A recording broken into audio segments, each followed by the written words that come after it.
Shut up and sit down. Hi, I'm W.S. Quentin, and we're here with Channel Geek, of course, and talking once again to our dear friend Alexia Veldhuisen, comic book artist and fantasy RPG artist, talented illustrator, and all-around professional with a real talent for the work as well as a finger on the pulse of what it's like to be a working artist. Alexia, thanks for being back. Oh, thanks for having me back. You know, I know it just seems like just a few minutes passed, right? So yeah, we went ahead and got these done in one evening so that we could go ahead and squeeze her content in and not infringe on her schedule too much. Now, in our previous discussion, we talked a little bit about a lot of different things, and so let's talk now about we talked about the past primarily, and so in this one, let's talk a little bit about the now. But a little bit also about what artists now are facing as well. So let's go ahead and start with, I mean, you've got a lot of projects going on right now. In full fair disclosure, a lot of them involve me. So what do you have going on that does not involve me first? That's mostly personal projects, actually. I've actually kind of waved away very respectfully anybody who's been coming up to me and asking if I would be interested in doing things, because there's a whole process to actually getting a job. Somebody, and I see with my day job being in a coffee shop, I see a lot of people every day. Mostly the same people, but I see all kinds of different people every day. Lots of them know that I'm an illustrator now. It's like a general known fact. Lex is an illustrator. So every once in a while they come up to me and they want, I don't know, a personal commission for their husband or their sons. Right. Or they are like, oh, I have this children's book idea in mind and I think you'd be great for it. And I always tell them yes, because I know it's going to take 5 more steps before I would actually even see a contract for me to sign and be like, okay, this is now going to be an actual project. Because a lot of just regular people don't realize how much thinking goes into doing these kinds of things. So again, if somebody approaches me and they're like, oh, I have this great idea, I'm like, great, go ahead and flesh it out. And I always shoot a whole bunch of questions at them. And if they can't answer half of those questions, I already know that's not going to go anywhere, unless they somehow get themselves together and actually come back to me with those questions answered. But most of the time, that's just not the case. So, unfortunately, 9 out of 10 times, every time somebody will tell you, like, oh, I would love to hire you to do this, nothing really comes of it. So you kind of have to learn how to filter that out as an artist. And as a person, because it becomes very tiring to constantly be like, oh yeah, I can totally do this. Oh, this person wants to hire me to do this. And then nothing happens, and that becomes very frustrating on its own. So I try to focus my energy on people who've proven to me that they are serious about, hiring me, about paying me, about getting the work done. Rather than giving my attention to the people who are just kind of whimsical about it. Which is why I've been focusing mostly on Sinopa's work. Our check's clear. Check's clear. Our checks are good. Our contracts are solid. But most importantly, you've already proven to me, even before I started working with you, that you can put out products. And that you're serious about putting out products. And that is key. That's so important, because it's an odyssey, really, to get something out there. And most people just don't realize that when they start doing these kinds of things. So sometimes they just fall off the wagon because they realize that they just can't do it. It's just too much work, too much of a commitment, whatever, something happens. But you never did. You have been so laser focused on getting all these books out and making sure that everything is done and printed and sent to the backers and sent to the artists. And it's like, I literally have a book in my shelf now with my work on it that it wouldn't have happened had it been for, you know, your work ethic. So, like I said, you gotta pick and choose where to put your energy in. And like if somebody just comes up and say, "Hey, I want a drawing of Spider-Man for my son's birthday," sure, you can knock that out very quickly, get the money and go. But when it comes to really more intricate projects like, oh, I have a children's book idea, oh, I have a book cover that I want you to do, that becomes a whole different animal because now you're talking about licensing artist rights and all that stuff. And Right. again, a lot of people don't know any of this stuff. You literally have to sit down and explain every single bit to them first before you can even draft the first contract. Do you find that a lot of artists make the mistake of undervaluing their work? Absolutely. It's because first of all, it's a huge enigma as to how much you should charge for things. Second of all, there's this whole self-worth complexity. Mm-hmm. I know I have this problem myself. I'm sure a lot of my peers do. It's a self-worth complexity in a sense of how much am I worth? Because you're literally pricing yourself. It's very easy to be a salesman working in retail and say, well, this is how much this product costs because that's what the price is on the label. But when you're literally trying to price yourself and your skills, it's a very different thing and it becomes very hard to judge. And there are very practical ways of looking at it. You can look at it in terms of expenses. Like, all right, so well, how much time and energy and resources am I going to spend on doing this project? So then how much should I charge for it? And then am I going to have anything left over if I do this? It's a very practical way of looking at it. And not an incorrect way. I would definitely recommend that. Like you can start considering, well, how much am I worth an hour? And then try to estimate how many hours would that project be or cost. Now, my comparison is usually when you look at someone who has a skill set that is technically very, very demanding. Mm-hmm. And I think illustration, definitely, any type of artistry, even the visual arts, really falls into that. Because, one, very few people have the skill set that they've honed to produce professional quality art. I think that I'm probably a little infamous for saying things like, well, how much does your plumber charge an hour? Right. How much does your electrician charge an hour? Because it is a very, very precise, very valuable skill set. But you do have to think like that. Right. And that's the thing. Most artists don't get taught to think like that.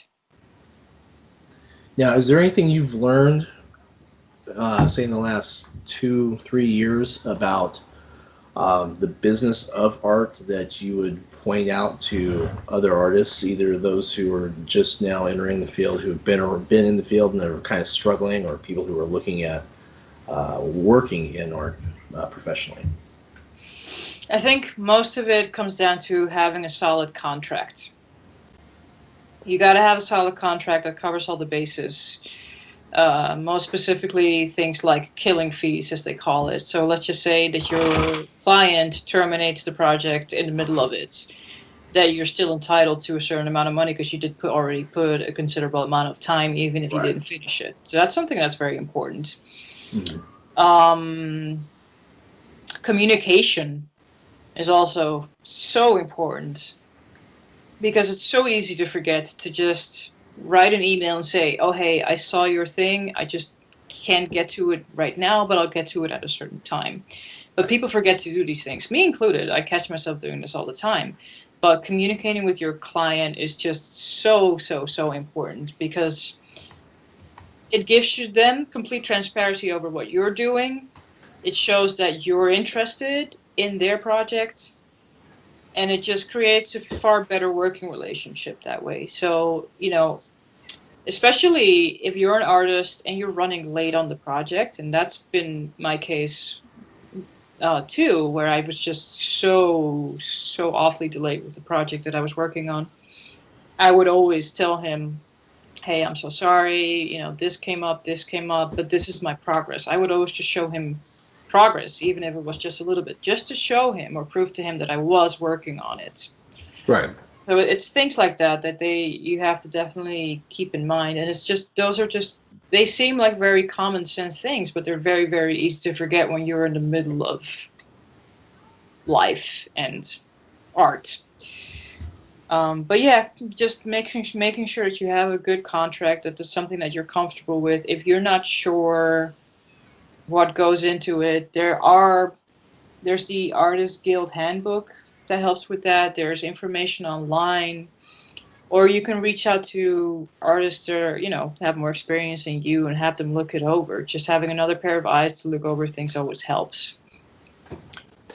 Because you might forget things or, miss things that could potentially be harmful to you.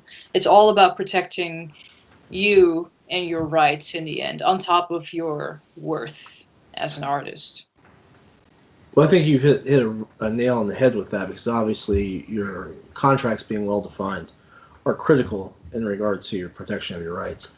Mm-hmm. Now, we do live in the social media, YouTube era, and so you've been thrust out into the public a number of times just on stuff that we've done, whether it be podcast interviews, stuff that you've talked about at conventions, efforts in promotion and such like that. What do you say to those artists who stand there and say, I don't want to do the social media stuff because it's not something I'm comfortable with or not something I'm good at? What do you tell them about the importance of actually putting a face on the work? If somebody consciously decides not to use social media, and I do understand that on so many levels, to be honest, but I would just tell them, good luck, because nobody's going to know who you are, nobody's going to want to buy your stuff, nobody's going to know what you're going to be doing. I mean, if you're going to be at a show, nobody's going to know you're going to be there unless they just happen to stumble upon your table. If you're trying to sell your stuff, nobody's going to know it if you don't put it out somewhere. I fully understand the drag of social media, because I personally, I don't really like it either. For me, it's like another aspect of the job, as opposed to something that you would do recreationally, which a lot of people, I like to call them normal people, non-artist people. Okay. For them, it's recreational. They're like, oh, look at me eating my pizza, look at me on a mountaintop, whatever. But for artists, it's another aspect of your job, because you got to promote yourself. You got to think about what content to put out when, what you can and can't say that might bite you in the ass, in the butt later on. That's a good point right there. No, but it's so true. You have to be so conscious of everything you do and say that you put out there, because that could potentially harm you and your career. It's just, it can be very, very tiring and very daunting at times, but at the same time, it's necessary. At the same time, it also creates this connection between you and your fans. Like, your fans could actually reach out to you and talk to you when there might be oceans apart. You can inform the people who are interested in your work as to what you're up to and what you're doing and where you're going to be at physically, other than just showing your work. And it's just become such an important part of being an artist today that I can't imagine you can be a completely functional and successful artist if you don't do it at least on one platform, even if it's just on one. I mean, I'm on a very bare minimum thing myself. I'm really only on 2. I mean, ArtStation, I guess you could count, but that's not really a social media thing. But I'm just on Facebook and Instagram, and that's it. I avoid Twitter like the plague. But that's just me. The way I look at it is like, I'm an artist. I don't have a lot to say. I'll just show pictures, and that's what Instagram is good for. So there you go. Mm. But that's, again, just my personal view on things. Okay. So you have been right here in the trenches along with a number of your other fellow Kubert School alumni, as I've been tugging and pulling and urging and prodding and trying to get a number of different projects off the ground. I know from my perspective, I see a lot of growth in the work ethic. I see a lot of growth in the quality of the work coming from the artists who are seeing those results as the material's making it out. So for people who haven't had their work published, people who haven't yet done that first book, or haven't yet done that first cover, or haven't yet done that first webtoon, you know, how do you encourage them to take that big step and to persevere through the hardships to get to that first step? That's hard. It has a lot to do with personality, because it does, because you have to be really dang stubborn to want to keep doing this, and you really want to have to believe in what you're doing to keep doing this, because you're going to be bumping into so many walls and so many disappointments before you get anywhere. So it's really all about your character and how willing you are to make this work. Because I've heard of plenty of artists who are the most amazing, talented draftsmen you could possibly think of, and they will never get work because they just don't want to get themselves out there, or they can't commit themselves to a deadline, or they're not professional, or whatever the reason might be. So yeah, missing those deadlines is a big turnoff. Missing those deadlines is a big turnoff unless you're Adam Hughes, but that's a different story. Anyway, I don't know. Even then, when you miss a deadline, or when you miss 3 deadlines, yeah, you know, that's a problem.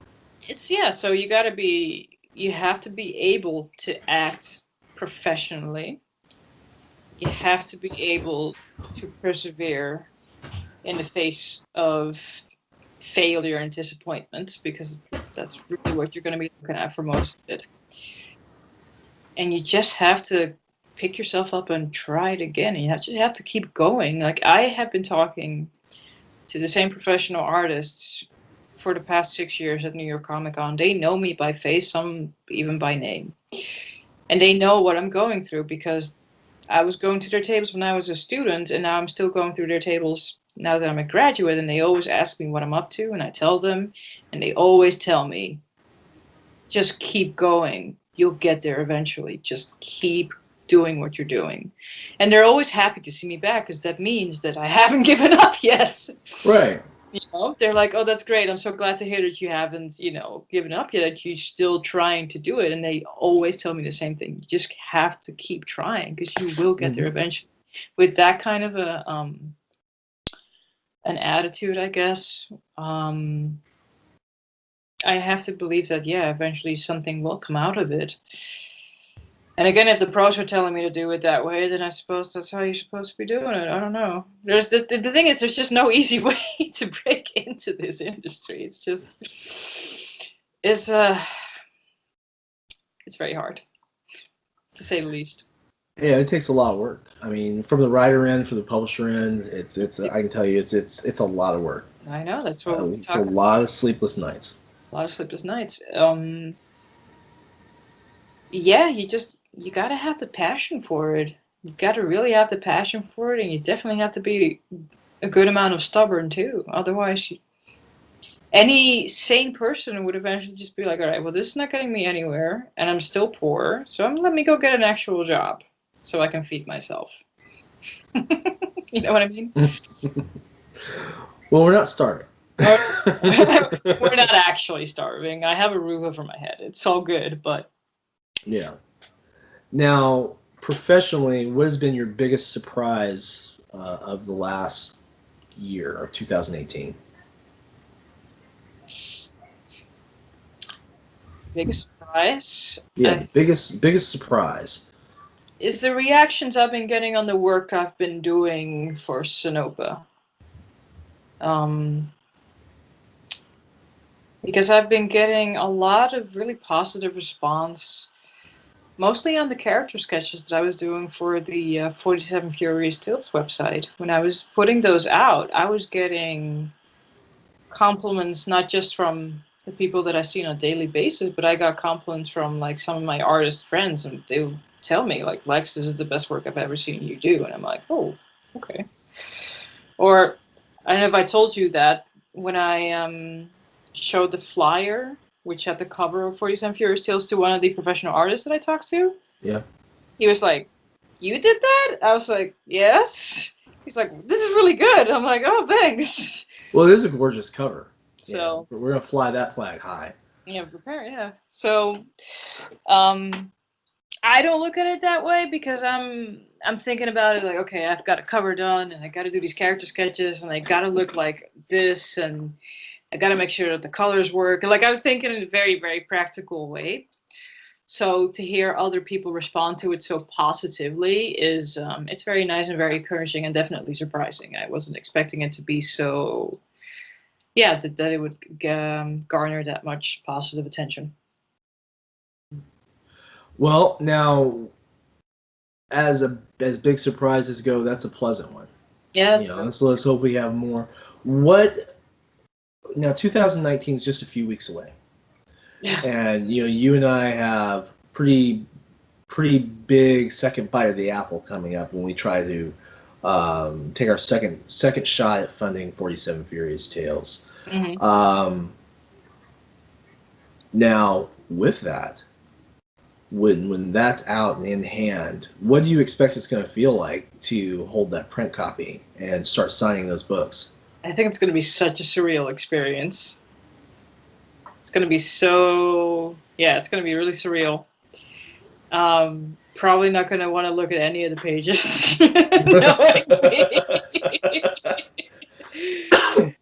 I'm just going to keep the book close and just sign the cover and like, here you go. Yeah. No, it's probably going to just be like, yeah, wow, I guess I did this. How? I don't really know. I just did it. Just don't think about it, just do it. That's always kind of been my motto, especially when I was in school. Don't think about the amount of homework you have, just do it bit by bit until you get there. Yeah. And that's how I feel about this project too. It's like, just don't think about all the work you got ahead of you, just do it bit by bit and you'll get it out there.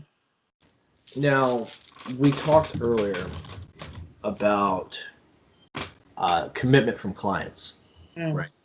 And about how a lot of clients don't follow through.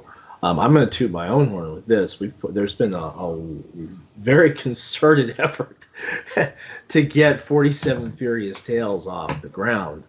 I mean, I'm on record as saying that the book will happen if I have to pay for it one page at a time. Mm-hmm. So, does that offer any assurance, going forward? I mean, is there a worst case scenario?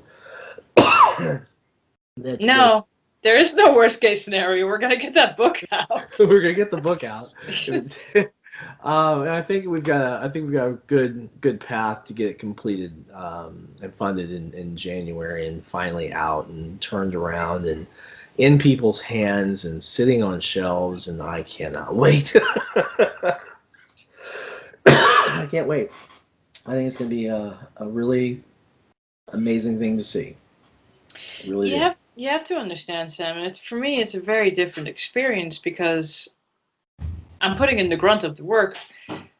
I'm going to be looking at my stuff printed, which, of course, as a concept is really, really, really cool. And I can't wait to sit at my local comic shop or at the local comic convention that we're planning on going to and have my book out and give it to people. But at the same time, I know that it's got my work in it, and I just look at it like, I don't know. It's just, it's very hard for me to explain.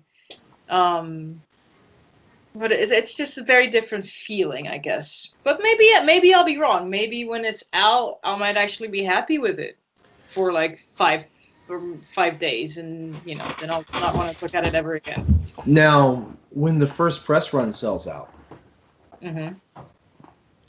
because it's going to eventually, eventually we'll run out of copies of issue 1's current, and we have to do another cover. Oh yeah, okay. What's that going to be like when you're like, oh wow, Hello, my old friend. Well, I guess I'm like, I guess I have to do another cover. Okay, what am I gonna do now? Gonna have to live up to the first one. It's a tall order. Oh God. Do you remember those layout ideas that I sent you for the cover back then? Yep. Yeah. It's funny, we've talked about this before, but that image has become so versatile and so useful because now it's been used for posters, flyers, websites, like the whole 9 yards. And I'm like, I never really thought to use use it just for that because I have the original. It's in my portfolio, and it's a very simple image, really. But you put it all together with the colors and everything, and it just works really, really, really well. And actually, that surprises me most of all. That I didn't see that at the time when I first made the cover, but now that we've been using it for so many different things, I'm looking at it like this is actually a pretty solid cover because we've been using it for everything else and it works just fine. Yeah, I mean, we can put it on mugs or T-shirts or whatever too on top of that. But I mean, the thing is that it really is a very powerful piece. Yeah. It's very evocative. The colors are very, very alluring, I guess is a good way to put it. And it definitely draws the eye. And there's a lot of strength in the posture. There's a lot of conviction in the anthropomorphized facial expressions. It's just I guess it's a very sexy cover is a good way to put it, without it sounding like it's been, not sexy in the sense that ooh, but sexy is just like, it's just one of those things that just kind of grabs your attention. Yeah. So. Yeah, it's crazy how that happened, how that came to be. I'm sure my thought process wasn't like that at all when I made it. I was just trying to come up with something and make it. And then we'll get issue 2. And in issue 3, 4, 5, 6, 7, 8, 9, 10, 12. Yep. Yep. And then it'll be there. So it may take a while. But it's like you said, you have to be stubborn, right? Oh, absolutely.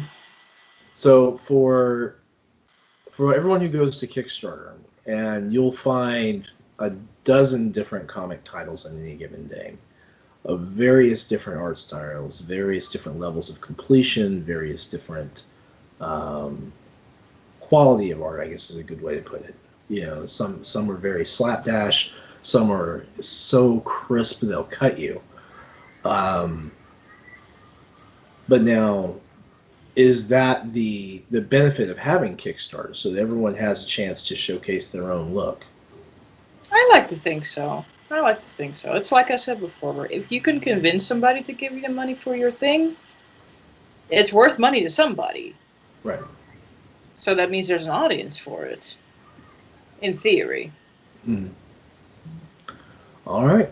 Well, anything to tell any of our aspiring artists or working artists who may be hitting that little bump where they need to be a little stubborn? Yeah, just be stubborn. Don't give up. Don't give up. And if one thing isn't working out for you, just let it go and try to focus on something new. Because I think that was one of my problems in the beginning. I was too stuck in a rut on these pitch packets, believing that was gonna be my way in, and it just didn't work out that way. And now I've got something else going for me. But you have to be able to let things go too when you know it's just not gonna work out. Mm-hmm. So it's like you have to believe in something. But you also have to have a little bit of reason added to it and be like, at a certain point, if you're stuck, just go, okay, this is not going to go anywhere. Let it go. Focus on something new. All right. Well said. And with that, again, W.S. Quentin with Channel Geek. We're talking to Alexia Veldhuisen today. Alexia, thanks as always for being a guest. And we hope that we will get you back on here sharing your insights as a working artist in some very, very competitive fields.